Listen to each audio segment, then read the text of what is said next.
السلام علیکم ورحمت الله وبرکاته. یو ځل بیا ستاسو سره مخاطب یو په پروګرام معاشري اصلاح کې او په هغې کې مونږ تاسو لا ښایسته موضوع راوړې ده چې د دنیاوي تعلیم د شریعت په رڼا کې څه حیثیت دی. په هغې کې مونږ سره ګیسټ موجود دی، زمونږ ډېر ګران ملګری جناب علامه ډاکټر عبدالوکیل صاحب. هغې ته مونږ په دې پروګرام کې هرکلی او خوش آمدید وایو. جزاکم الله خیرا کثیر. الله تبارک وتعالی دې ستاسو عمر کې او علم کې نور اضافه وکړي. جزاک الله دې. څنګه چې زمونږ موضوع د زمونږ د ناظرینو دپاره چې د دنیاوي تعلیم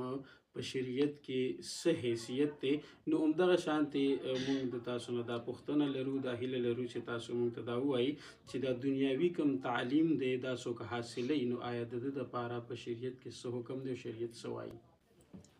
د ټولو نه اول د دې دنیایي چې کم تعلیم دی یا دینی تعلیم دی، عام طور باندې که موږ معاشري ته وګورو یا موږ ټولې دنیا ته وګورو، نو دوه قسمه علوم پکې حاصلیږي. یو ته موږ دینی تعلیم وایو یا دینی علم ورته وایو، او یو ته موږ دنیایي تعلیم وایو. اوس خبره دا ده چې د دینی تعلیم او دنیاوي تعلیم، دینی تعلیم خو الریډي د احادیث مبارکاونه، قرآن نه یا د فقهاو اقوالو د هر څه نه ثابت دی.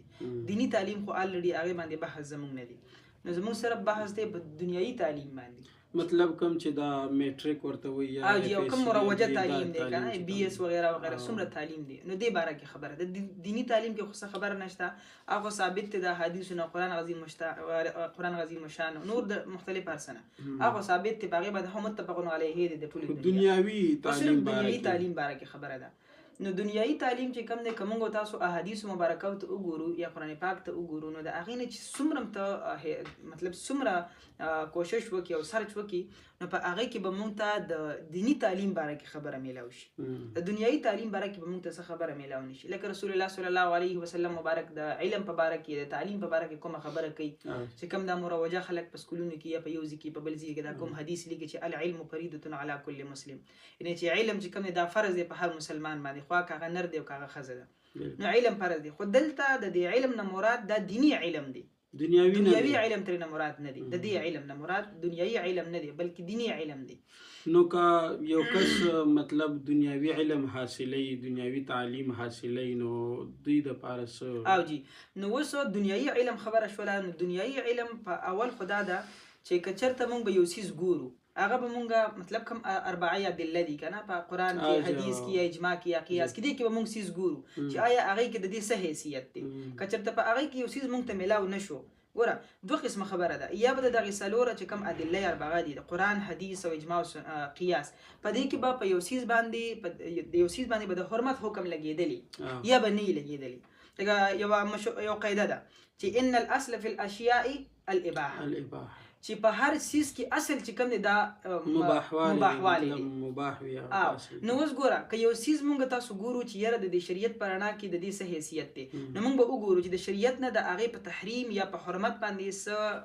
حکم لګېدلی او که نه دی لګېدلی. نو که چېرته نه و پې لګېدلی، که حکم پې نه و لګېدلی، مطلب دا مباح دی، نو دا مباح شو، دا جایز دی، د دې حاصلول بیا جایز دی. مطلب دا دنیاوي تعلیم چې کوم دی نو دا یو فن دی، او یو فن دی، یو انسان حاصل کړي نو دا د هغه دپاره یو فن دی. په خپله زندګي تېرولی شي، په د خپلې زندګۍ چې کوم اخراجات دي هغه پې باندې پوره کولی شي.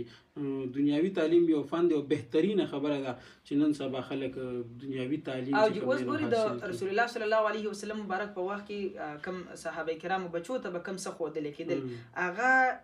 کتابت چې کوم لیکل او لوستل وو، خو دا مروجه چې کوم دي داسې نه و، په دې هیئت کې نه و. نور عام طور باندې لیکل لوستل دا صحابه کرامو بچو ته نبي پاک علیه السلام مبارک امر کړی، یا نبي پاک علیه السلام مبارک ولا د کافرانو استادان کافران نیولي وو د دې دپاره چې دا به د دې صحابه کرامو بچو ته کوم واقع راځي چې کوم جنګ کې اکثر قیدیان پاتې شو، هغې کې به کوم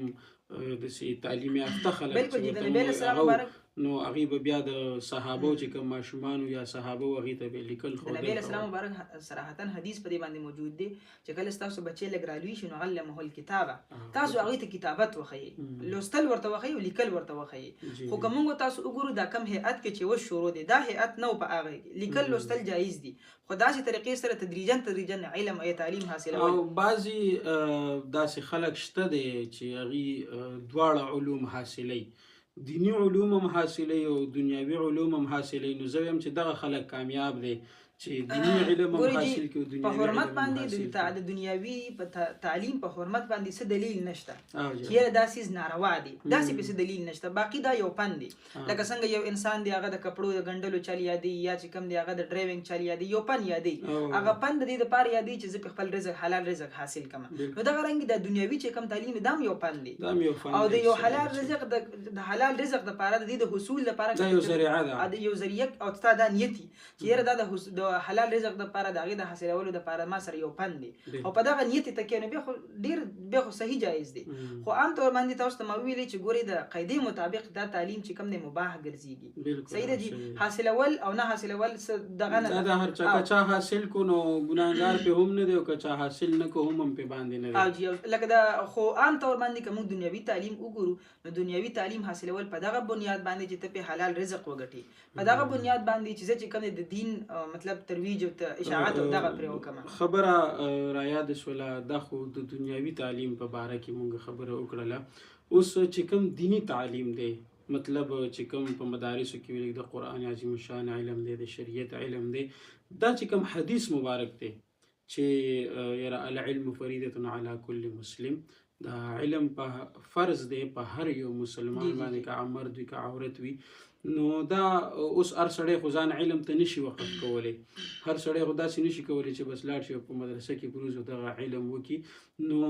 دا فرض به مونږ بیا څنګه ادا کوو په معاشره کې چې هر یو انسان د دې مصداق ونه ګرځي اصل کې د دې حدیث چې دا کم تاسو کوم ویل العلم فریضه علی کل مسلم دلته د دې فرض علم نه مراد څه دي د دینه دا علم مراد دی دا کوم چې وس پړاویږي ته مطلب دا صرف او نحو او یا فنون او معانی دا ټول چې کوم د دینه هرگز دا مراد نه دي چې دا کوم مراد دا تر نه مراد نه دي د دینه مراد چې کوم دی هغه دومره علم حاصلول په یو مسلمان باندې فرض دي چې هغه صرف په خپل علم باندې خپل ژوندۍ تیرولې شي مطلب دا سیس حرام دی او دا سیس نبی له سلام مبارک فرمایي چې حرام هم واضح شوی دی او حلال هم واضح شوی خو دا حرام او حلال هر چاته پته نه لګي کنه نو دغه لپاره صرف دومره علم حاصلول چې هغه په خپل ژوندۍ تیرولې شي اوس دا مروجه چې کوم علم دی دا کوم چې حاصلېږي نو عام طور باندې د تخلق چې کوم دی دا غي بیا ځان لفظیت خپل خبره انسان حاصل کی زمونږ د خبرې مقصد او غرض دا شو چې هر یو مسلمان د پاره دومره علم حاصلول لازمی دی او فرض دی چې دی په باندې خپل ژوندۍ تیر کې مطلب د اودس مسائل د غسل مسائل مطلب چې کوم د ژوندۍ سره ریلیټډ د مونږ پرایش یا د اودس پرایش په دې څه انسان پويږي دینه دغه مراد دینه دا په مونږ باندې پويږي چې چرته غلط شو کمزې کې بس د سخوا کوم دا به اوس په دې کې څه کوم دلته بس کوم دا علم هر مسلمان باندې فرض دی کاغه هر یو دی او باقی چې کوم نور علم دی نو هغه حاصلول چې کوم دی هغه بیل د فضیلت والا خبره ده بهتره خبر ده چې انسان حاصل کی خو ورسو خو دې پیل ته نشي راوتلې مشکل کار دی نو تاسو د پروګرام